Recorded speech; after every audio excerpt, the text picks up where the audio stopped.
창문을 닫아두었는데도 차가운 기운이 방 안으로 스며들었다. 나는 눈을 뜨자마자 심장이 먼저 깨어났다는 걸 느꼈다. 아무 일도 일어나지 않았는데도 가슴이 쿵쿵 울렸다. 오래전부터 몸에 밴 감각이었다. 나라 전체에 무언가가 흔들릴 때 우리는 가장 먼저 그 진동을 전달받는 사람들이었다. 출근 호출은 평소보다 2시간 빨랐다. 이유는 전달되지 않았다. 이유가 없을수록 더 위험하다는 걸 나는 알고 있었다. 특별진료조 소속 간호사인 나는 질문하지 않는 법부터 배웠다. 엘리베이터 거울에 비친 내 얼굴은 창백했다. 눈 밑의 그늘이 유난히 짙었다. 어젯밤 늦게까지 서류를 정리했던 탓일까? 아니면 마음 깊은 곳에서 이미 알고 있었던 걸까? 오늘 무언가 끝난다는 예감. 차량은 말없이 나를 태우고 이동했다. 창밖의 평양. 거리는 조용했다. 출근 시간인데도 사람들의 발걸음이 느렸다. 누구도 고개를 들지 않았다. 보이지 않는 점령이 도시 전체를 누르고 있는 듯했다. 운전석 뒤 거울 속에서 경호원의 눈이 나를 비췄다. 늘 그렇듯 무표정했지만 오늘은 시선이 길었다. 감시받는다는 느낌이 피부에 달라붙었다. 지류동 지하구역으로 들어가자 공기가 달라졌다. 소독약, 냄새보다 먼저 긴장감이 코를 찔렀다. 나는 지정된 서명대 앞에 섰다. 극비 의료자료 열람 기록, 펜을 쥔 손이 미세하게 떨렸다. 서명을 하지 않으면 의심을 받는다. 서명을 하면 사라질 수도 있다. 선택지는 늘 2개뿐이었다. 나는 이름을 적었다. 그 순간 도락돼 있는 길이 하나 사라졌다는 걸 알았다. 서류봉투는 평소보다 두꺼웠다. 담당 의사가 말을 아꼈다.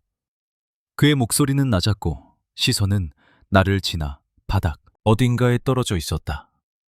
나는 말없이 자료를 정리했다. 영상 자료를 확인하는 동안 화면 속에 흐릿한 음영이 눈에 박혔다. 전문용어로 가득한 판독결과 신경계, 이상소견, 진행성, 추적관찰 필수. 문장 하나하나가 심장을 조였다. 숨을 깊게 들이마셔도 산소가 들어오지 않는 느낌이었다. 이 사실이 밖으로 나가면 안 된다는 걸 나는 누구보다 잘 알고 있었다. 그 사람의 건강은 국가의 운명과 연결되어 있었다. 우리가 돌보는 대상은 단순한 환자가 아니었다. 체제 그 자체였다. 그런데 나는 지금 균열을 눈으로 확인해버렸다. 머릿속이 하얘졌지만 손은 자동처럼 움직였다. 간호사는 언제나 침착해야 한다. 아무것도 느끼지 않는 얼굴을 유지해야 한다. 문득 몇 달 전 사라진 동료가 떠올랐다. 야간 당직을 마치고 집에 돌아갔다고 들었는데 다음 날부터 이름이 명단에서 사라졌다. 누구도 묻지 않았다. 묻지 않는 것이 생존 규칙이었다. 그도 이 자료를 봤을까? 그도 서명했을까? 생각이 거기까지 미치자 손끝이 얼어붙었다. 자료를 봉인하고 나오는 게 복도 끝에서 보이부 담당자가 서 있는 걸 봤다. 우연일 리 없었다. 그는 나를 잠시 바라보더니 고개를 끄덕였다. 그 짧은 동작이 사형 선고처럼 느껴졌다. 나는 그 시선 속에서 하나의 기록이 되었음을 깨달았다. 관리 대상, 관찰 대상, 필요하면 제거될 대상. 그날 오후 나의 월간 사상 점검 일정이 갑자기 안겨졌다는 통보를 받았다. 이유는 없었다. 나는 웃으며 알겠다고 답했다. 목소리가 낯설 만큼 차분했다. 하지만 속에서는 무언가 무너지고 있었다. 더 이상 시간이 없다는 걸 직감했다. 오늘을 넘기면 나는 내가 아니라 그들의 결정으로 존재가 정리될 것이다. 해가 지기도 전에 결심이 내려왔다. 10년 동안 지켜온 침묵이 그 순간 깨졌다.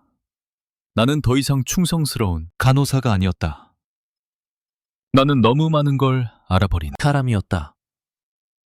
그리고 이 나라에서 그런 사람의 미래는 하나뿐이라는 걸 나는 너무 잘 알고 있었다. 도망쳐야 했다. 지금 당장 돌아갈 수 없는 선을 이미 넘어버렸으니까. 그날 이후로 세상의 소리가 달라졌다. 복도를 걷는 발소리, 문이 닫히는 마찰음, 멀리서 울리는 차량 시동, 소리까지 모두 나를 향한 신호처럼 들렸다. 나는 평생을 긴장 속에서 일해왔지만 그날부터의 긴장은 종류가 달랐다. 누군가 아픈 사람을 살리기 위한 긴장이 아니라 내가 언제 사라질지 모른다는 생존의 긴장이었다. 진료 일정은 평소와 다르지 않았다. 체온을 재고 혈압을 기록하고 처방된 약물을 준비했다. 손은 익숙한 순서대로 움직였지만 머릿속은 끊임없이 계산을 반복했다. 어디에 눈이 있고 누가 보고 있으며 언제 혼자가 될 수 있는지.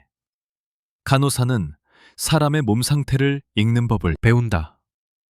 그날부터 나는 사람들의 시선을 읽기 시작했다. 시선이 오래 머무는 사람, 쓸데없이 친절해진 사람, 갑자기 말을 아끼는 사람, 모두 위험 신호처럼 느껴졌다. 특별진료 구역의 구조는 머릿속에 지도로 그려져 있었다. 약품 보관실, 기록 보관실, 응급처치실, 휴게 공간. 그중 감시가 가장 느슨해지는 순간이 있다는 걸 나는 알고 있었다. 응급 상황이 발생하면 모든 시선은 환자에게 쏠린다. 그때 기록 담당자나 보조 인력의 움직임은 덜 주목받는다. 10년 동안 일하며 나는 그런 틈을 무수히 봐왔다. 그 틈을 이용해야 했다. 나는 일부러 사소한 실수를 만들기 시작했다. 약품, 수량을 다시 세어야 하는 상황을 만들고 기록을 재확인하겠다고 자청했다. 성실한 직원처럼 보이는 행동이었지만 실제로는 감시 동선을 확인하기 위한 움직임이었다. 누가 나를 따라오는지, 카메라가 어느 각도로 설치되어 있는지, 기록실에 머물 수 있는 최대 시간이 얼마인지 모든 정보를 머릿속에 쌓아두었다. 집으로 돌아와도 상황은 같았다. 대성구역의 아파트는 겉으로는 조용하고 안전해 보이지만 복도마다 감시에 기운이 배어 있었다. 현관문을 닫고 나서도 바로 불을 켜지 않았다. 어둠 속에서 한참 서 있었다. 누군가 문 밖에 서 있는 건 아닌지, 발소리가 멈춰 있는 것 아닌지 귀를 기울였다. 이런 생활이 언제부터였을까? 충성심이라 믿었던 시간이 사실은 감시 속 수능이었음을 이제야 깨달았다. 나는 책장 뒤에 작은 공간을 만들었다. 의료용 거즈와 붕대를 꺼내 일부를 빼돌렸다. 상처를 치료하기 위한 것이 아니라 언젠가 피를 막아야 할지도 모르는 상황을 대비하기 위해서였다. 소독약도 조금씩 모았다. 여행, 가방은 꺼내지 않았다. 가방이 눈에 띄는 순간 모든 게 끝난다. 대신 평소 사용하는 진료 가방 안쪽에 물건을 숨겼다. 그 가방은 늘 내 손에 들려 있었기에 오히려 의심받지 않을 가능성이 컸다. 동료들의 얼굴을 볼 때마다 마음이 흔들렸다. 그들 중 누군가는 나를 걱정해 줄 사람일지도 모른다. 하지만 그들 중 누군가는 이미 나를 보고하고 있을지도 모른다. 의심은 인간관계를 갉아먹는 병이었다. 나는 점점 말을 줄였다. 웃는 횟수도 줄였다. 너무 밝아도 너무 어두워도 눈에 띈다. 중간을 유지하는 것이 가장 어렵다는 걸 이제야 실감했다. 며칠 뒤 지방의료점검 일정이 내려왔다는 공지가 돌았다. 평안북도의 휴양시설에 대한 정기검진 지원 명단에 내 이름이 있었다. 심장이 내려앉았다가 다시 뛰기 시작했다. 이것은 함정일까? 기회일까? 하지만 선택지는 하나뿐이었다. 평양을 벗어날 수 있는 합법적인 이동. 그것이 내가 기다리던 유일한 틈이었다. 그날 밤 나는 처음으로 울음을 참지 못했다. 소리를 내지 않기 위해 이불을 입에 물고 숨을 죽였다. 눈물이 베개를 적셨지만 슬픔 때문만은 아니었다. 10년 동안 붙잡고 있던 삶을 놓아야 한다는 사실이 두려웠다. 하지만 더 무서운 것은 아무것도 하지 않고 남아 있다가 조용히 사라지는 미래였다. 나는 간호사였다. 생명을 살리는 사람이었다. 그런데 이제 나는 내 생명을 살리기 위해 도망칠 준비를 하고 있었다. 그 모순이 가슴을 짓눌렀다. 하지만 이미 결점은 내려졌다. 돌아갈 길은 점점 멀어지고 있었다. 출발 당일 아침, 평양은 유난히 맑았다. 이런 날일수록 더 불안해진다는 걸 나는 알고 있었다. 하늘이 지나치게 깨끗하면 사람의 마음속에 숨겨둔 것들이 더 또렷하게 드러나는 법이었다. 나는 평소와 같은 시간에 일어나 머리를 묶고 제복을 단정히 정리했다. 거울 속의 나는 여전히 차분한 특별진료 간호사였다. 하지만 그 얼굴 아래에서 심장은 미세하게 떨리고 있었다. 의료 지원단 차량에 오르는 순간 나는 이미 경계를 넘어가고 있다는 걸 느꼈다. 공식 문서상으로는 단순한 지방 건강 점검이었다. 휴양시설 종사자들의 정기 검진, 아무도 의심하지 않을 임무. 하지만 나에게는 평양을 벗어날 수 있는 단 한 번의 통로였다. 차량 문이 닫히자 도시는 서서히 뒤로 밀려났다. 창밖에 건물들이 멀어질수록 가슴 깊은 곳에서 설명할 수 없는 감정이 올라왔다. 두려움일까, 해방일까? 둘 다였다. 동승한 인원은 3명이었다. 의사 1명, 행정 담당 1명, 그리고 나. 우리는 서로를 알고 있었지만 서로를 믿지는 못했다. 말수는 적었고 눈길은 자주 마주치지 않았다. 나는 가방 손잡이를 쥔 손에 힘을 주었다. 그 안에는 의료 도구뿐 아니라 앞으로의 생존을 책임질 작은 준비물들이 숨어 있었다. 겉으로는 늘 보던 진료 가방. 하지만 나에게는 탈출 가방이었다. 검문소를 지날 때마다 숨이 얇아졌다. 신분증 확인, 명단 대조, 차량 내부 확인. 절차는 늘 같았지만 오늘은 모든 순간이 마지막 심판처럼 느껴졌다. 혹시라도 누군가 내 이름을 오래 들여다보지는 않을지, 기록 어딘가에 빨간 표시가 떠있지는 않을지. 하지만 아무 일도 일어나지 않았다. 그 평범함이 오히려 더 불안했다. 폭풍전의 고요처럼 평안북도에 가까워질수록 풍경이 달라졌다. 도로는 좁아지고 건물은 낮아졌다.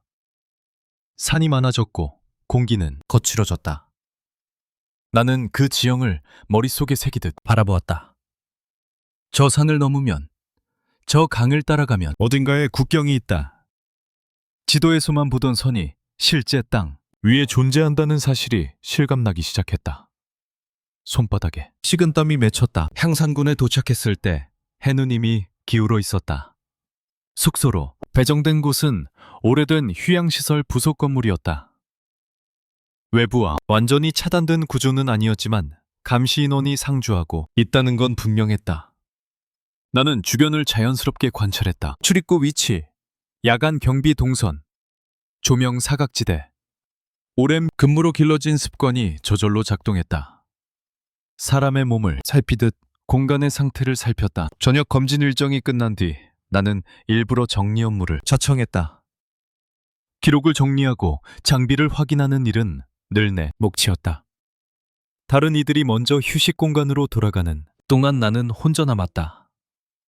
조용해진 복도에서 심장 소리가 유난히 크게 들렸다. 지금이 아니면 기회는 없다는 걸 알고 있었다. 나는 기록 상자 하나를 일부러 뒤로 떨어뜨렸다. 서류가 바닥에 흩어졌다. 허리를 숙여 종이를 줍는 동안 머릿속에서는 다른 계산이 돌아갔다. 복도 끝 출입문은 잠기지 않은 채였다. 야간 근무자가 교대하는 시간까진 아직 여유가 있었다. 몇 분. 그 몇 분이 내 인생의 방향을 바꿀 수 있었. 종이를 정리한 뒤에도 나는 바로 움직이지 못했다. 다리가 쉽게 떨어지지 않았다. 지금 문을 나서면 나는 더 이상 돌아올 수 없다. 이름도, 직책도, 지난 10년도 모두 그 문 안에 남게 된다. 하지만 그 안에 남으면 나는 언젠가 조용히 사라질 것이다. 선택은 이미 끝난 상태였다. 실행만 남아 있었다. 나는 가방을 들었다. 손잡이가 유난히 무겁게 느껴졌다. 발걸음을 최대한 평소처럼 유지하려 했으며 복도 끝으로 걸어갔다. 숨을 고르고 문 손잡이를 잡았다. 차가운 금속 감촉이 손바닥에 닿는 순간 온몸의 감각이 선명해졌다. 문을 밀었다. 바깥 공기가 얼굴에 닿았다. 어둠과 냉기가 동시에 스며들었다. 그 한 걸음이 내 인생 최초의 이탈이었다. 나는 더 이상 체제의 간호사가 아니었다. 나는 이제 쫓기기 시작한 사람이었다. 그리고 뒤를 돌아보지 않겠다고 그 문을 넘는 순간 스스로에게 약속했다. 문을 벗어난 순간부터 세상은 완전히 다른 얼굴을 드러냈다. 건물 뒤편으로 드러나오자 조명이 닿지 않는 어둠이 나를 삼켰다. 나는 숨을 억지로 고르게 맞추며 발걸음을 늦추지 않았다. 뛰면 의심스럽고 멈추면 끝난다. 평생 몸에 익힌 절제된 걸음으로.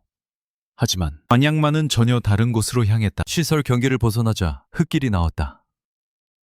낮에는 보이지 않던 작은 길이었다. 낮 동안 창밖으로 훑어보며 기억해 존지형이 머릿속에서 펼쳐졌다. 저 멀리 낮은 능선, 그 아래로 이어지는 숲. 사람들은 편한 도로를 이용하지만 나는 사람이 적은 곳으로 가야 했다. 간호사로 일하며 사람의 동선을 읽는 법을 배웠다. 사람은 밝고 넓은 길을 택한다.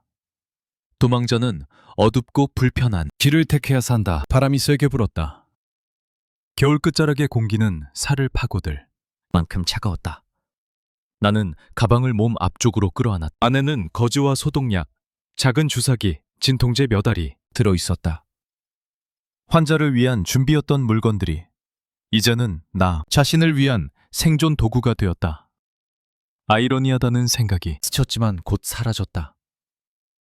감정에 시간을 쓸 여유가 없었다. 숲에 들어서자 발밑의 감각이 달라졌다. 낙엽이 밟히는 소리가 유난히 크게 들렸다. 나는 일부러 속도를 줄였다. 급할수록 소리가 커진다. 숨도 길게 들이쉬지 않았다. 짧고 얕게 소리가 새어나가지 않도록. 10년 동안 수술실에서 들숨과 날숨을 조절해온 습관이 이런 때 쓰일 줄은 몰랐다. 머릿속에는 계속 지도가 그려졌다. 향산군에서 압록강까지는 직선으로 가도 먼 거리였다. 하지만 도로를 따라가면 검문소와 순찰을 피할 수 없다. 나는 강을 향해 흐르는 작은 지류를 찾기로 했다. 물길은 국경으로 이어진다. 사람보다 자연을 따라가는 편이 더 안전하다. 발이 물에 젖어도 몸이 얼어붙어도 사람만 있다면 방법은 있다. 한참을 걸었을 때 멀리서 차량 소리가 들렸다. 나는 본능적으로 몸을 낮췄다. 나무 사이로 희미한 불빛이 스쳤다. 순찰 차량일 가능성이 컸다. 나는 나무 뒤에 몸을 붙이고 숨을 멈췄다. 심장이 너무 크게 뛰어 혹시 소리가 밖으로 새어나가지 않을까 두려웠다. 1월 빼일수록 나는 환자 보호자들 앞에서 보여주던 차분한 표정을 떠올렸다. 겉은 고요해야 한다. 속이 무너져도 티를 내면 안 된다. 그렇게 스스로를 눌렀다. 불빛이 사라진 뒤에도 한참을 움직이지 못했다. 무릎이 떨렸다. 이제 시작이라는 사실이 실감났다. 평양을 벗어났다고 끝이 아니었다. 오히려 진짜 추적은 지금부터일지도 모른다. 나는 이름이 적힌 명단 속 사람이다. 기록 속에서 지워져야 할 사람. 그런 사람이 사라지면 그들은 반드시 찾으려 할 것이다. 다시 걸음을 옮기며 나는 일부러 발자국이 남기 어려운 곳을 골랐다. 낙엽이 두껍게 쌓인 곳, 돌이 많은 병사면. 간호사는 환자의 상태를 보고 최악의 상황을 먼저 대비한다. 나는 지금 내 생존 확률을 계산하고 있었다. 발목을 다치면 끝이다. 체온이 떨어지면 끝이다. 길을 잃으면 끝이다. 그래서 한 걸음이 조심스러웠. 어둠 속에서 시간이 흐르는 감각이 사라졌다. 다리, 근육이 뻣뻣해질 때쯤 멀리서 물 흐르는 소리가 희미하게 들렸다. 나는 멈춰섰다. 귀를 기울였다. 착각이 아니었다. 작은 물줄기였다. 그 소리. 이상하게도 눈물을 불러왔다. 사람의 말보다 자연의 소리가 더 믿음직하게 느껴지는 순간이었다. 물은 석이지 않는다. 흐르는 방향은 언제나 아래로, 그리고 결국 큰 강으로 이어진다. 나는 그 소리를 향해 방향을 틀었다. 발밑이 점점 축축해졌다. 차가운 흙냄새가 코끝을 찔렀다. 손전등을 켤 수 없으니 손으로 더듬듯 나아갔다. 손바닥에 흙이 묻고 손톱 사이로 차가운 물이 스며들었다. 하지만 그 감각이 오히려 나를 현실에 붙들어 두었다. 나는 살아 있었고 움직이고 있었다. 뒤를 돌아보지 않으려 했었지만 마음은 자꾸 평양으로 향했다. 하얀 복도, 조용한 병실, 이름이 불리지 않던 회의실. 그곳에서의 삶은 안전해 보였지만 사실은 천천히 조여오는 올감이었다는 걸 이제야 인정했다. 나는 환자를 살리기 위해 배운 모든 기술을 이제 나 자신을 살리기 위해 쓰고 있었다. 물소리가 점점 가까워졌다. 나는 무릎을 굽혀 숨을 고르며 생각했다. 아직 멀었다. 국경까지는 수많은 밤이 남아있을지도 모른다. 하지만 오늘 나는 첫 단계를 넘어섰다. 감시받던 공간에서 벗어나 나 스스로 방향을 정한 땅 위에 서 있었다. 두려움은 여전히 몸을 붙잡고 있었지만 그 아래에서 아주 작은 감정이 꿈틀거렸다. 희망이라는 단어를 아직 입에 올릴 수는 없었지만 적어도 완전한 절망만은 아니었다. 물줄기를 따라 걷기 시작한 뒤로 밤의 냉기가 더 깊어졌다. 물가 근처의 공기는 유난히 차가웠고 발밑에 흙은 점점 질척해졌다. 신발이 젖는 걸 느끼면서 멈추지 않았다. 발이 젖으면 체온이 빨리 떨어진다는 걸 나는 알고 있었다. 하지만 길을 잃는 것보다는 나았다. 물은 나를 국경 쪽으로 이끌 유일한 길잡이였다. 손을 뻗어 나뭇가지를 잡으며 천천히 이동했다. 어둠 속에서 균형을 잃지 않으려면 발보다 손이 먼저 길을 찾아야 했다. 여러 번 미끄러질 뻔했고 한 번은 무릎이 바위에 부딪혔다. 통증이 올라왔지만 소리를 삼켰다. 나는 무의식적으로 부상 부위를 짚어 상태를 확인했다. 뼈에는 이상이 없고 피부만 조금 찢어졌다. 가방을 내려놓고 거즈를 꺼내 재빨리 감쌌다. 환자에게 하던 것과 똑같은 동작이었다. 손은 익숙하게 움직였지만 치료 대상이 나 자신이라는 사실이 낯설게 느껴졌다. 숲은 생각보다 깊었다. 바람이 나무 사이를 통과하며 낮은 소리를 냈다.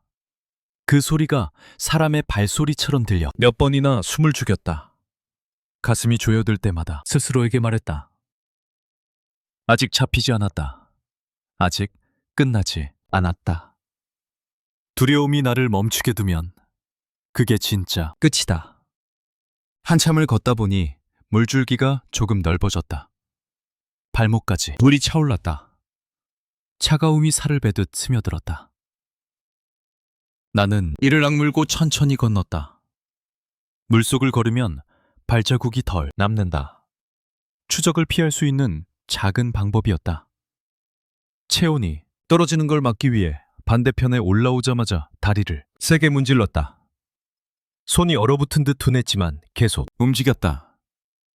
멈추면 몸이 굳는다. 밤하늘은 나무에 가려 거의 보이지 않았다. 시간 감각이 흐려졌다. 몇 시간을 걸었는지 알 수 없었다. 다리, 근육이 저릿저릿해질 때마다 잠시 서서 호흡을 조절했다. 숨이 거칠어지면 소리가 멀리 퍼진다. 수술실에서 집중할 때처럼 호흡을 짧고 일정하게 유지했다. 몸이 한계를 호소해도 리듬을 유지하면 버틸 수 있다는 걸 나는 알고 있었다. 문득 부모님 얼굴이 떠올랐다.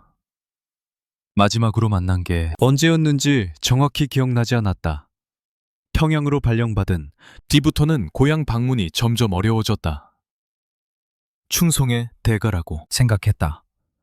더 높은 곳을 위해 감내해야 할 거리라고 믿었다. 하지만 지금 생각해보니 그 거리는 단절을 만들기 위한 장치였는지도 모른다. 가족과 멀어질수록 사람은 체제에 더 묶인다. 나는 그 사실을 너무 늦게 깨달았다. 멀리서 짐승 울음소리가 들렸다. 본능적으로 몸이 굳었다. 사람의 위협이 더 크다는 걸 알면서도 어둠 속 짐승의 소리는 또 다른 공포를 불러왔다. 나는 주머니에서 작은 금속 도구를 꺼내 쥐었다. 의료, 가위였다. 초라한 방어수단이었지만 빈손보다는 나았다. 스스로가 우스워 보였지만 지금의 나는 무엇이든 붙잡아야 하는 사람이다. 지류는 점점 넓어지고 물살도 빨라졌다. 이 물이 결국 큰 강으로 이어질 것이다. 압록강. 수없이 들었지만 한 번도 가까이 가본 적 없는 이름. 그 강 건너에는 다른 세상이 있다고 했다. 자유라는 단어가 허락되는. 하지만 거기까지 가는 길은 지도 위의 선처럼 단순하지 않았다. 그 사이에는 밤과 추위, 배고픔, 그리고 쫓기는 시간들이 놓여 있었다. 배속이 비어가는 느낌이 들었다. 하루 종일 제대로 먹지 못했다는 사실이 떠올랐다. 가방에서 작은 영양제를 꺼내 삼켰다. 물과 함께 넘기며 생각했다. 환자에게는 항상 식사를 챙기라고 말해왔는데 정작 나는 도망자가 되어 이런 식으로 버티고 있다. 웃음이 나올 뻔했지만 입꼬리조차 움직이지 않았다. 잠시 몸을 기대 쉴 만한 큰 나무를 찾아 앉았다. 눈을 감고 싶었지만 그럴 수 없었다. 잠드는 순간 체온이 더 떨어질지도 모른다. 나는 손가락을 계속 움직이며 의식을 붙잡았다. 머릿속에서는 계속 같은 문장이 맴돌았다. 아직 살아있다. 아직 잡히지 않았다. 그 단순한 사실이 나를 다시 일으켜 세웠다. 다시 일어나 물소리를 따라 걸었다. 발걸음은 무거웠지만 방향만은 분명했다. 뒤에는 내가 돌아갈 수 없는 세계가 있고 앞에는 내가 한 번도 살아보지 못한 세계가 있다. 두 세계 사이 어딘가를 걷고 있다는 생각이 들었다. 나는 더 이상 특별진료 간호사가 아니었다. 하지만 아직 자유로운 사람도 아니었다. 그 중간 지점에서 나는 이를 악물고 앞으로 나아가고 있었다. 새벽이 가까워질수록 공기는 더 차가워졌다. 밤새 움직였는데도 몸은 오히려 점점 굳어가는 느낌이었다. 물줄기는 이제 제법 넓어졌고 발밑의 자갈은 미끄러웠다. 나는 나무줄기를 붙잡고 천천히 내려섰다. 한번 미끄러지면 큰 소리가 나고 그러면 모든 게 끝날 수 있다. 심장이 목구멍까지 올라온 듯 뛰었지만 겉으로는 아무 일 없는 사람처럼 조용히 숨을 조절했다. 하늘이 아주 조금 옅어지기 시작했다. 어둠이 완전히 걷히기 전 나는 몸을 숨길 장소를 찾아야 했다. 낮 동안 계속 움직이는 건 위험하다. 순찰은 낮에 더 촘촘해진다. 나는 물길에서 조금 떨어진 숲 안쪽으로 들어갔다. 발자국이 눈에 덜 띄도록 낙엽이 많은 곳을 골랐다.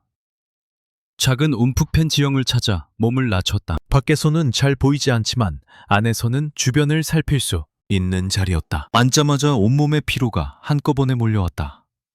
다리가 떨리고 손끝 감각이 둔했다.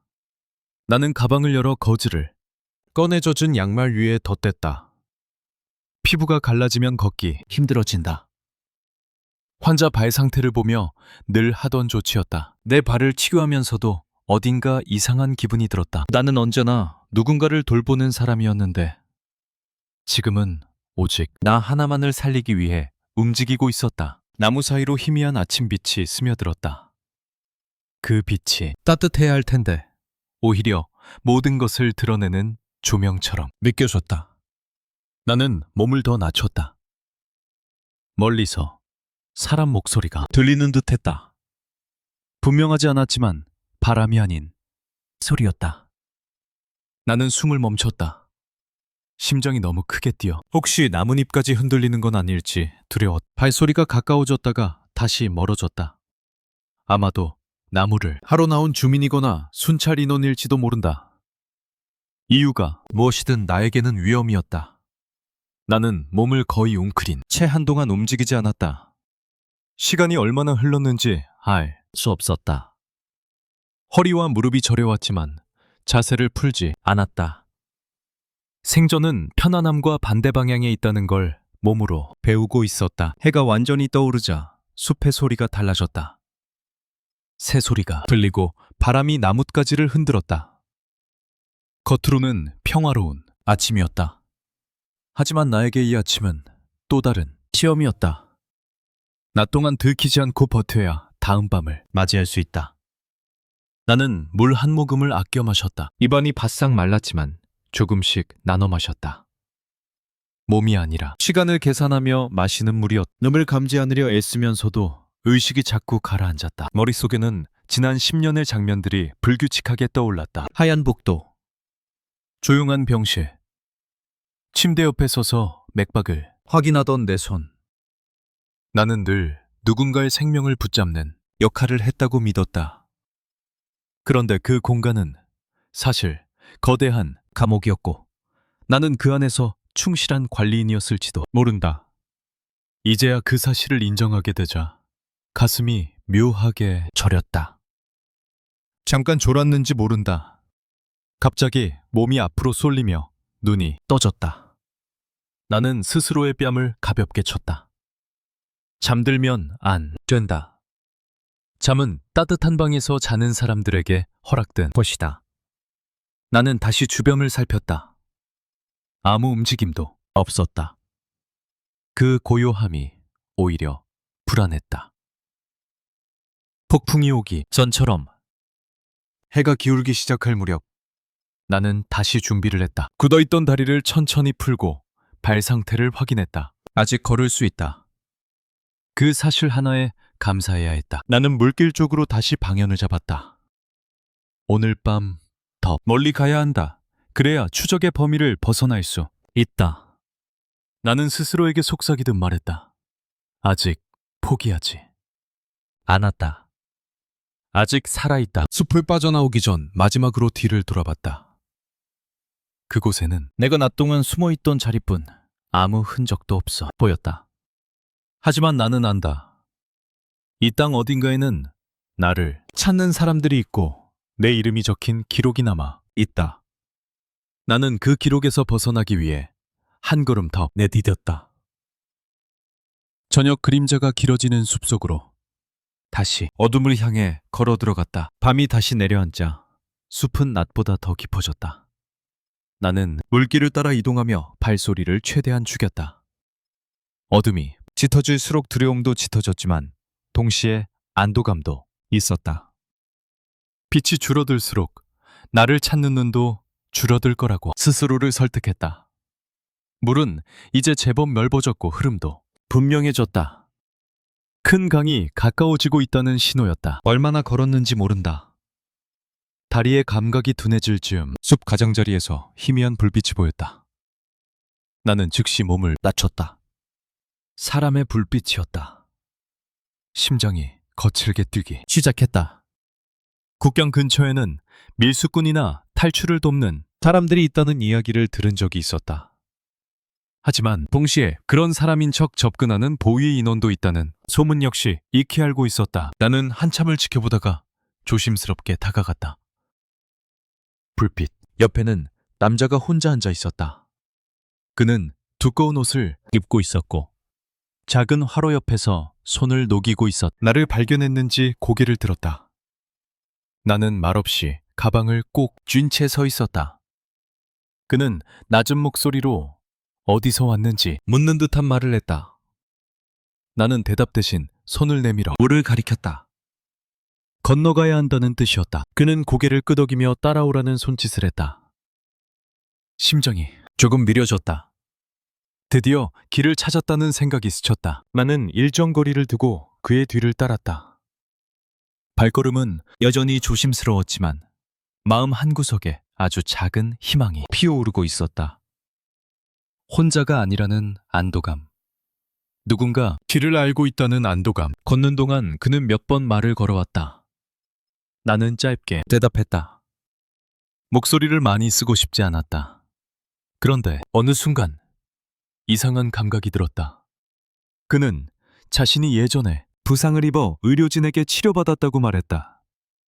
그러면서 상처 부위를 설명했는데 그 표현이 어딘가 어색했다. 실제 환자라면 그렇게 말하지 않는다. 통증의 위치도 증상의 흐름도 엉성했다.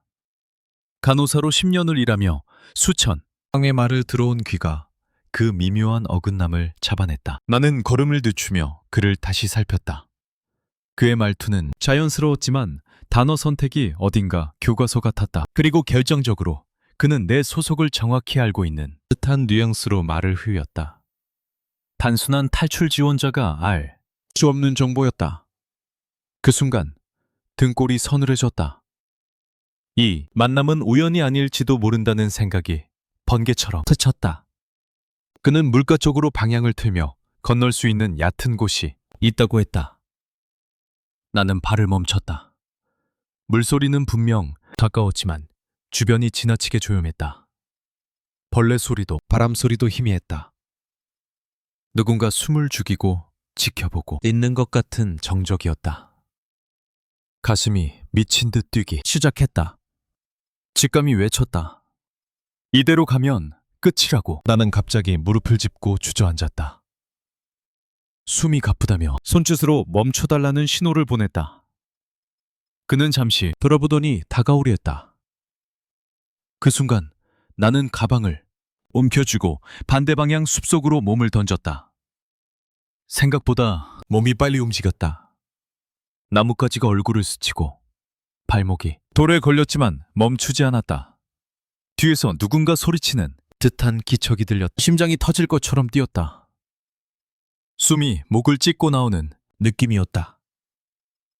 나는 방향도 제대로 보지 못한 채 숲 깊숙이 파고들었다. 뒤를 돌아볼 용기가 없었다. 만약 그가 혼자가 아니라면 이미 누군가 나를 포위하고 있을지도 모른다. 머릿속은 새하얘졌지만 몸은 본능적으로 움직였다. 살고 싶다는 단 하나의 생각이 나를 밀어냈다. 한참을 달리다 더 이상 다리가 움직이지 않아 나무 뒤에 쓰러지듯 몸을 숨겼다. 숨을 참으려 했지만 거친 호흡이 멈추지 않았다. 귀를 기울였지만 쫓아오는 소리는 들리지 않았다. 그 침묵이 더 무서웠다. 이미 포위된 건 아닐까? 이미 위치가 노출된 건 아닐까? 온갖 생각이 머리를 짓눌렀다. 나는 땅에 엎드린 채 한참을 움직이지 못했다. 손이 떨려 흙을 꽉 쥐었다. 조금 전까지 느꼈던 희망은 산산이 부서졌다. 나는 도움을 만난 것이 아니라 함정에 거의 걸릴 뻔했다. 10년 동안 배운 냉정함이 마지막 순간 나를 살렸다. 사람의 말을 믿지 말고 증상을 믿으라는 원칙. 그 원칙이 지금 내 목숨을 붙잡아주고 있었다. 어둠 속에서 나는 이를 악물었다. 이제 정말 혼자다. 돈도 길도 약속된 도움도 없다. 하지만 아직 숨은 붙어있다. 아직 잡히지 않았다. 나는 다시 천천히 몸을 일으켰다. 다리는 후들거렸지만 멈출 수 없었다. 이 밤을 넘기지 못하면 아침은 오지 않는다. 나는 방향도 모른 채 더 깊은 숲속으로 발을 옮겼다. 살아남기 위해. 오직 그것 하나를 위해. 나는 한참을 방향도 없이 걸었다. 나무들이 빽빽해질수록 길이라는 개념은 사라졌다. 발밑에는 돌과 뿌리가 얽혀 있었고 몇 번이나 발이 걸려 앞으로 꼬꾸라질 뻔했다. 넘어질 때마다 몸을 낮춰 소리를 삼켰다. 숲 전체가 나를 듣고 있는 것처럼 느껴졌다. 숨을 들이마시는 소리조차 누군가의 귀에 닿을 것만 같았다. 조금 전의 만남이 머릿속에서 계속 되풀이됐다. 그의 얼굴, 말투, 어색한 상처 설명. 나는 마지막 순간까지도 사람을 믿고 싶어 했던 건 아닐까. 10년 동안 환자를 돌보며 누군가의 고통을 믿어왔던 습관이 나를 위험으로 끌고 갔을지도 모른다. 하지만 동시에 습관이 미묘한 거짓을 알아차리게 해주었다. 살리던 감각이 이제는 나를 살리고 있었다. 숲은 점점 가팔라졌다. 숨이 거칠어졌고 가슴이 타는 듯 아팠다. 나는 속도를 늦췄다. 이렇게 달리다 쓰러지면 아무 의미가 없다. 심장을 진정시키며 나무에 깃 섰다. 귀를 기울였다. 아무 소리도 없었다. 쫓아오는 기척은 느껴지지 않았다.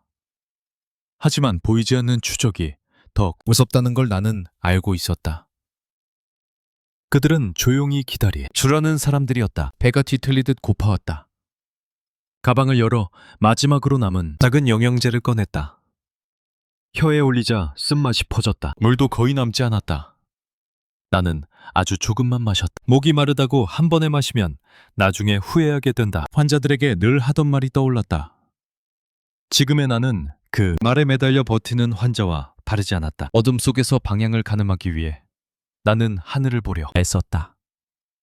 나뭇가지 사이로 드문드문 별빛이 보였다. 북쪽과 남쪽을 가르는 감각은 흐릿했지만 물소리가 들리지 않는 쪽은 피하려 했다. 큰 물길로 다시 들어가야 했다. 강을 놓치면 국경도 놓친다. 나는 숨을 고르고 다시 걸음을 옮겼다. 얼마 지나지 않아 발바닥이 따끔거리기 시작했다. 젖은 양말이 피부를 짓무르게 하고 있었다. 나는 잠시 멈춰 양말을 벗고 상태를 확인했다. 피부가 벗겨진 부분이 있었다. 소독약을 아주 조금 떨어뜨리자 따가움이 온몸을 타고 올라왔다. 이를 악물고 거즈를 덧댔다. 지금 통증을 관리하지 못하면 내일은 걷지 못할 수도 있다. 간호사로서의 냉정함이 다시 나를 붙잡았다. 몸을 일으키려는 순간 멀리서 개 짖는 소리가 들렸다. 짧고 날카로운 소리였다. 순찰에 쓰이는 개일 가능성이 컸다. 피가 식는 느낌이 들었다. 나는 즉시 낮은 방향으로 몸을 움직였다. 바람이 부는 쪽을 등지고 냄새가 덜 남는 바위 많은 구역을 골라 천천히 이동했다. 숨을 깊게 내쉬지 않으려 입을 손으로 막았다. 소리는 한동안 이어지다가 점점 멀어졌다. 나는 그 자리에 한참을 웅크리고 있었다. 다리가 저려왔지만 움직이지 않았다. 두려움이 몸을 마비시키려 할 때마다 나는 스스로에게 속삭였다. 아직 끝나지 않았다. 아직 살아있다. 그 단순한 문장이 나를 붙들고 있었다. 몸을 다시 일으켰을 때 나는 예전의 나와 완전히 다른 사람이 된 느낌이었다. 하얀 복도에서 조용히 걸으며 환자의 맥박을 세던 간호사는 사라지고 어둠 속에서 숨소리까지 숨기며 움직이는 존재가 남아있었다. 슬픔이나 후회가 떠오를 틈도 없었다. 지금은 감정이 아니라 방향이 중요했다. 한참을 더 걷자 다시 희미한 물소리가 들렸다. 나는 거의 무너지듯 그쪽으로 몸을 기울였다. 그 소리가 나를 살릴지도 모른다. 무릎이 떨렸지만 멈추지 않았다. 손으로 나무를 더듬고 돌을 붙잡으며 한 걸음씩 내려갔다. 어둠 속에서 흐르는 물은 보이지 않아도 존재를 느낄 수 있었다. 나를 부르는 것처럼 나는 그 소리를 향해 천천히 하지만 포기하지 않고 걸었다. 뒤에는 함정이 있었고 앞에는 아직 알 수 없는 위험이 기다리고 있을 것이다. 그래도 나는 멈출 수 없었다. 멈추는 순간 모든 두려움이 현실이 된다. 그래서 나는 계속 걸었다. 숨이 찢어질 듯 아파도 다리가 말을 듣지 않아도 살아남겠다는 한 가지 이유로 앞으로 나아갔다. 불소리가 점점 또렷해졌다. 숨을 고르며 나무 사이를 빠져나오자 어둠 속에서 희미하게 반짝이는 물결이 보였다. 작은 지류가 아니라 제법 넓은 물길이었다. 나는 한동안 그 자리에 서서 바라보기만 했다. 저 물이 어디로 흐르는지 내가 어디쯤 와 있는지 정확히 알 수는 없었지만 확실한 건 하나였다. 이제 더 이상 숲속을 헤매는 단계는 지나고 있다는 느낌이었다. 나는 물가에 무릎을 꿇고 손을 담갔다. 얼음처럼 차가운 물이 손끝을 타고 올라왔다. 정신이 번쩍 들었다. 이 물은 결국 큰 강으로 이어질 것이다. 그리고 그 강은 국경이 된다. 나는 얼굴에 물을 끼얹었다. 차가움이 피부를 때리듯 닿았다. 눈이 따가웠지만 고개를 들었다. 정신을 잃으면 여기서 끝이다. 물가를 따라 천천히 이동했다.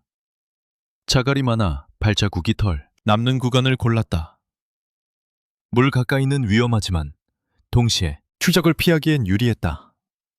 나는 최대한 물살 소리에 발소리를 섞었다. 걸음을 옮길 때마다 다리가 후들거렸지만 멈추지 않았다. 멈추면 몸이 식고 생각이 무너진다. 하늘을 올려다보니 구름 사이로 별이 드문드문 보였다. 방향 감각은 흐릿했지만 물이 흐르는 쪽을 거슬러 올라가지 않는 것만은 확실했다. 강은 아래로 흐른다. 나는 그 흐름을 따라가야 했다. 몸이 지칠수록 생각은 단순해졌다. 물을 따라간다. 살아남는다. 그것 외의 모든 것은 밀려났다. 걷는 동안 머릿속에는 이상하게도 병실의 장면이 떠올랐다. 조용히 누워있던 환자, 기계 소리, 희미한 숨결. 나는 늘 그 곁에서 생명을 붙잡고 있다고 믿었다. 하지만 지금 생각해보니 나는 거대한 체제에 숨을 유지하는 작은 손 중 하나였는지도 모른다. 그 숨이 불안정해졌다는 사실을 알게 된 순간 나는 더 이상 필요한 존재가 아니게 되었다. 그래서 지금 어둠 속을 걷고 있다. 발을 헛디뎌 무릎까지 물에 빠졌다. 차가움이 뼛속까지 파고들었다. 숨이 멎는 듯한 소리를 내지 않았다. 이를 악물고 몸을 일으켰다. 물에서 나오자 다리가 제대로 움직이지 않았다. 나는 허벅지를 세게 두드렸다. 감각을 살려야 했다. 쓰러지면 다시 일어나지 못할지도 모른다. 잠시 큰 바위 뒤에 몸을 숨기고 숨을 골랐다. 귀를 기울였다. 물소리 외에는 아무것도 들리지 않았다.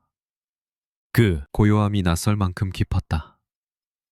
나는 가슴 위에 손을 얹었다. 심장이 아직 뛰고 있었다. 빠르고 불안정했지만 분명히 살아있었다. 그 사실 하나가 나를 다시 일으켜 세웠다. 다시 걷기 시작하며 나는 생각했다. 만약 잡히면 어떻게 할까? 이름도, 기록도, 존재도 조용히 사라질 것이다. 누구도 묻지 않을 것이다. 나는 그런 결말을 너무 많이 봐왔다. 그래서 지금 이 고통이 오히려 분명하게 느껴졌다. 도망치는 고통은 아직 선택의 결과다. 사라지는 고통은 선택조차 허락되지 않는 멀리서 낮은 물살이 부딪히는 소리가 커졌다. 강폭이 더 넓어지고 있다는 신호였다. 가슴이 다시 뛰기 시작했다. 두려움과 기대가 뒤섞였다.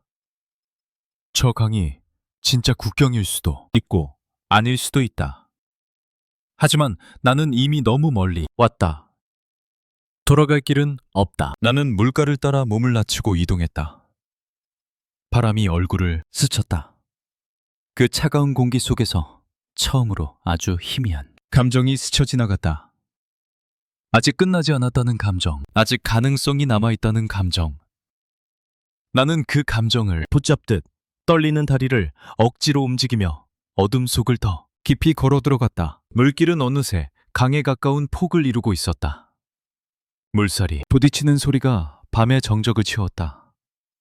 나는 더 이상 물을 건너는 상상을 미룰 수 없다는 걸 느꼈다. 발을 멈출 때마다 몸이 식어갔고 머릿속은 흐릿해졌다. 움직여야 했다. 생각이 무너지기 전에, 의지가 꺼지기 전에. 강가에는 나무가 드문드문 서 있었고 돌이 많은 경사면이 이어졌다. 나는 최대한 낮은 자세로 이동했다. 달빛이 약하게 비추는 구간은 피하고 그림자가 짙은 곳을 골랐다. 혹시라도 망원경이나 야간 감시 장비가 있다면 움직임 하나도 눈에 띌 수 있다. 나는 환자의 호흡을 지켜보듯 주변의 공기를 살폈다. 조용한지 이상한 기척은 없는지 물가에 앉아 손을 담갔다. 물은 살을 베는 듯 차가웠다. 오래 담그면 감각이 사라질 만큼 차가웠다. 나는 손을 꺼내 젖은 바지를 짜냈다. 이미 몸의 절반은 얼어붙은 느낌이었다. 하지만 여기서 멈출 수는 없다. 강을 건너지 못하면 모든 고통은 제자리로 돌아간다. 강폭을 눈으로 가늠했다. 정확히 얼마인지 알 수 없었지만 생각보다 넓어 보였다. 물살도 느려 보이지 않았다. 나는 무작정 뛰어들 수 없다는 걸 알고 있었다. 체온이 급격히 떨어지면 중간에서 힘이 빠질 수 있다. 나는 잠시 눈을 감고 호흡을 가다듬었다. 전 긴장한 보호자를 달래던 기억이 떠올랐다. 지금은 말을 나 자신에게 해야 했다. 서두르지 말고 숨을 고르고 순서를 지켜라. 가방을 열어 안에 든 물건을 다시 정리했다. 불필요한 것은 과감히 버렸다. 거지 몇 장과 약품 일부만 남겼다. 무게를 줄여야 했다. 가방끈을 몸에 단단히 묶었다. 물에 떠내려가지 않도록. 손이 떨렸지만 매듭을 몇 번이나 확인했다. 이런 작은 실수가 생사를 가를 수 있다. 강 상류 쪽으로 조금 더 이동했다. 바위가 많은 구간은 물살이 분산된다. 깊이가 얕을 가능성도 있다. 발로 조심스레 물속을 짚어보았다. 첫걸음에 발이 푹 빠졌다. 심장이 철렁 내려앉았다. 이곳은 아니다. 다시 옆으로 이동했다. 몇 번이나 시도하며 조금이라도 나은 지점을 찾았다. 시간이 길어질수록 들킬 위험도 커진다. 초조함이 목을 조였. 멀리서 낮은 기계음 같은 소리가 들린 듯 했다. 나는 즉시 몸을 낮췄다. 강 건너인지 이쪽인지 분간이 가지 않았다. 하지만 그 소리는 내 결정을 더 늦출 수 없게 만들었다. 나는 입술을 깨물었다. 완벽한 순간은 오지 않는다. 지금이 아니면 영영 기회가 없을지도 모른다. 나는 물가에 섰다. 발끝이 물에 잠겼다. 차가움이 칼처럼 올라왔다. 숨이 저절로 멎었다. 뒤를 돌아봤다. 어둠뿐이었다. 그 어둠 순에는 내가 태어나고 자란 땅이 있고 이름이 기록된 문서들이 있고 나를 지워버릴 준비가 된 사람들이 있다. 다시 앞을 봤다. 강 건너는 보이지 않았지만 적어도 거기에는 나를 죽여야 할 이유를 가진 사람은 없을지도 모른다. 나는 천천히 물속으로 들어갔다. 허벅지, 허리, 배까지 차가움이 올라왔다. 이가 부딪히는 소리를 억지로 참았다. 숨을 얕게 나누며 한 걸음씩 나아갔다. 물살이 몸을 밀었다. 중심을 잃지 않으려 두 팔을 넓게 벌렸다. 가방이 몸에 부딪히며 무게를 더했다. 가슴까지 물이 차오르자 호흡이 급해졌다. 심장이 미친 뛰었다. 뒤돌아가고 싶은 충동이 순간적으로 치솟았다. 하지만 뒤에는 죽음이 있고 앞에는 미지의 두려움이 있을 뿐이다. 나는 이를 악물고 한 걸음 내디뎠다. 발이 바닥에서 떨어지는 느낌이 들었다. 깊어졌다. 몸이 휘청했다. 나는 팔을 크게 휘저으며 물살을 가르기 시작했다. 차가움이 근육을 굳게 만들었다. 팔이 점점 무거워졌다. 숨이 짧아졌다. 머릿속이 하얗게 변해갔다. 이대로 가라앉는 건 아닐까 하는 생각이 스쳤다. 하지만 순간 10년 동안 지켜온 얼굴들이 떠올랐다. 말없이 사라졌던 동료, 아무것도 모른 채 살아가는 부모님. 나는 이대로 사라질 수 없었다. 이를 악물고 다시 팔을 저었다. 물이 입안으로 들어왔다. 기침을 삼키며 고개를 들었다. 어둠 속에서 반대편 강변이 아주 희미하게 보이는 것 같았다. 착각일지도 모른다. 그래도 나는 그 그림자를 향해 몸을 밀어냈다. 살아야 한다는 생각 하나로 마지막 힘을 짜내며 앞으로 나아갔다. 발끝이 바닥에 닿는 순간 나는 그 감각이 진짜인지 믿을 수 없었다. 물속에서 허우적대던 다리가 갑자기 무언가 단단한 것을 밟았다. 나는 거의 무너지듯 앞으로 기어나왔다. 무릎이 돌에 부딪히고 손바닥이 거친 모래를 긁었다. 숨이 가슴을 찢고 나왔다. 폐가 불타는 것처럼 아팠다. 나는 한동안 엎드린 채 움직이지 못했다. 차가운 물이 옷에서 계속 흘러내렸다. 몸이 통제되지 않을 만큼 떨렸다. 뒤를 돌아볼 용기가 나지 않았다. 혹시라도 불빛이 보이거나 소리가 들리면 다시 물로 뛰어들어야 할지도 모른다. 나는 땅을 움켜쥔 채 귀를 기울였다. 물소리 외에는 아무것도 들리지 않았다. 조금씩 고개를 들었다. 어둠 속의 강 건너편은 보이지 않았다. 하지만 내가 서 있는 이 땅의 냄새가 달랐다. 바람의 느낌도 달랐다. 수십 년 동안 맡아온 흙냄새와 비슷하면서도 어딘가 낯설었다. 나는 숨을 들이마셨다. 그 공기가 폐 깊숙이 들어오는 순간 가슴 한가운데 묶여있던 무언가가 풀리는 느낌이 들었다. 그러나 안심할 수는 없었다. 국경을 넘었다고 끝이 아니다.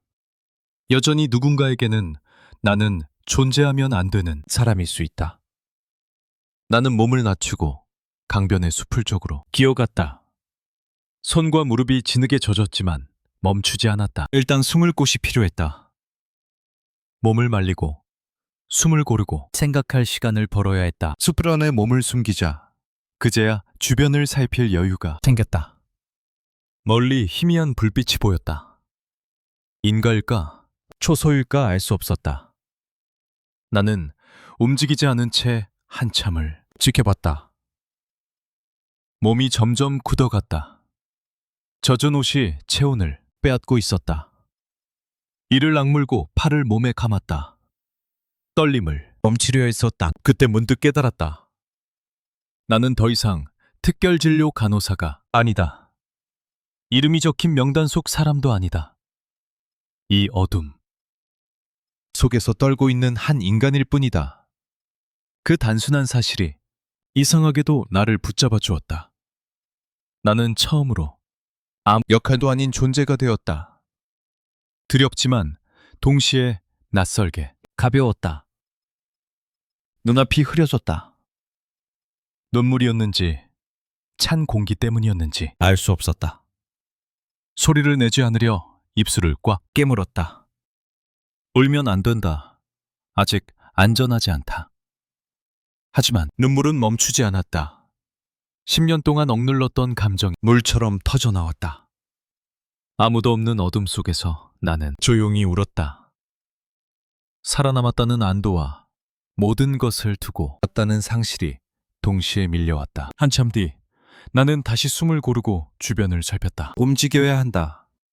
여기서 멈추면 다시 잡힐 수도 있다. 나는 몸을 낮춘 채 불빛과 반대 방향으로 천천히 기어갔다. 발걸음 하나하나가 조심스러웠다.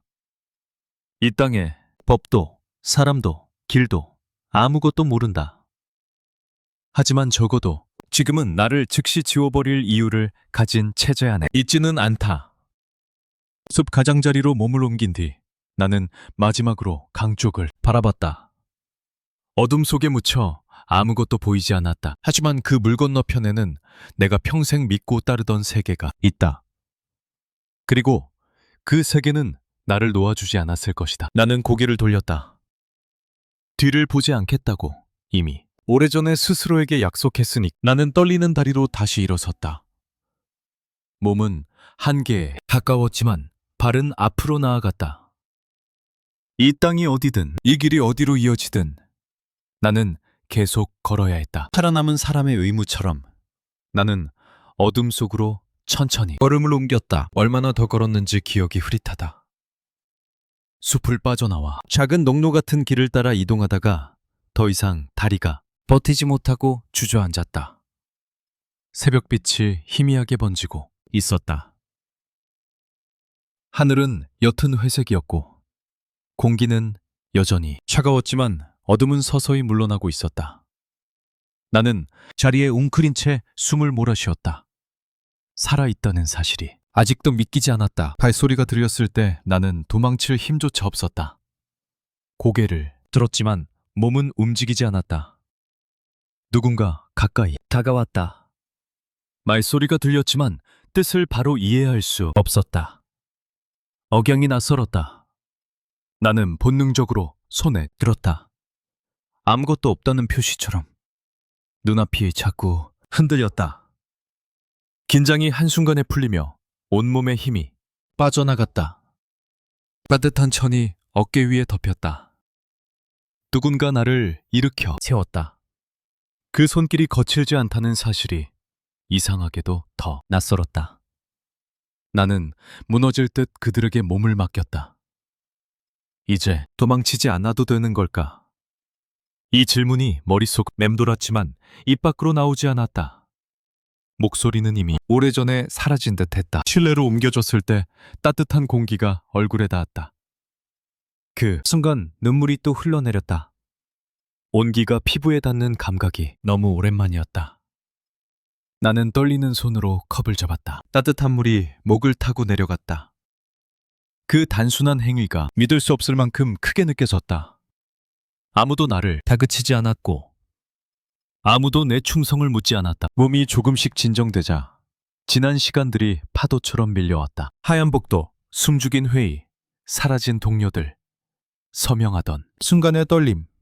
10년 동안 나는 체제의 가장 안쪽에서 조용히 살아왔다. 말하지 않고, 묻지 않고, 믿으라고 배운 것만 믿으며 그 시간은 한순간에 끊어졌다. 하지만 완전히 사라진 것은 아니었다. 아직도 가슴 어딘가에 남아 나를 붙잡고 있었다. 나는 처음으로 크게 숨을 들이마셨다. 공기가 폐를 채우는 느낌이 선명했다. 이 숨은 누군가의 허락으로 쉬는 숨이 아니었다. 감시 카메라 아래에서 조심스럽게 조절하던 숨도 아니었다. 그냥 내가 살아있기 때문에 이어지는 숨이었다. 그 사실이 낯설고도 벅찼다. 하지만 동시에 두려움도 남아있었다. 나는 여전히 누군가에게는 위험한 사람일지 모른다. 내가 본 것, 내가 알게 된 것들은 사라지지 않는다. 그 기억들은 밤마다 나를 깨울지도 모른다. 그래도 이제는 적어도 그 기억 때문에 즉시 사라질 걱정을 하며 살지는 않아도 된다. 그 차이가 이렇게 클 줄은 몰랐다. 창밖으로 아침 햇빛이 조금씩 들어왔다. 빛이 바닥에 닿는 모습을 멍하니 바라봤다.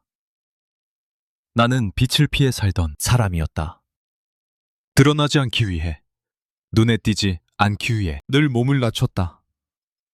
그런데 지금은 그 빛이 두렵지 않았다. 오히려 따뜻하게 느껴졌다. 나는 조용히 눈을 감았다. 끝났다는 생각은 들지 않았다. 새로운 시작이라는 말도 쉽게 떠오르지 않았다. 다만 한 가지는 분명했다. 나는 살아남았고 이제 이상 누군가의 비밀을 지키기 위해 나 자신을 지우며 살지 않아도 된다. 그 사실 하나가 10년 동안 얼어 있던 마음을 조금씩 녹이고 있었다. 눈을 뜨자 여전히 같은 방, 같은 빛이었다. 꿈이 아니었다. 나는 천천히 숨을 내쉬었다. 앞으로 어떤 삶이 기다리고 있을지 알 수 없지만 적어도 이제는 선택할 수 있는 사람이 되었다는 느낌이 들었다. 그리고 그 선택의 시작은 이 조용한 아침의 숨에서부터 다시 이어지고 있었다.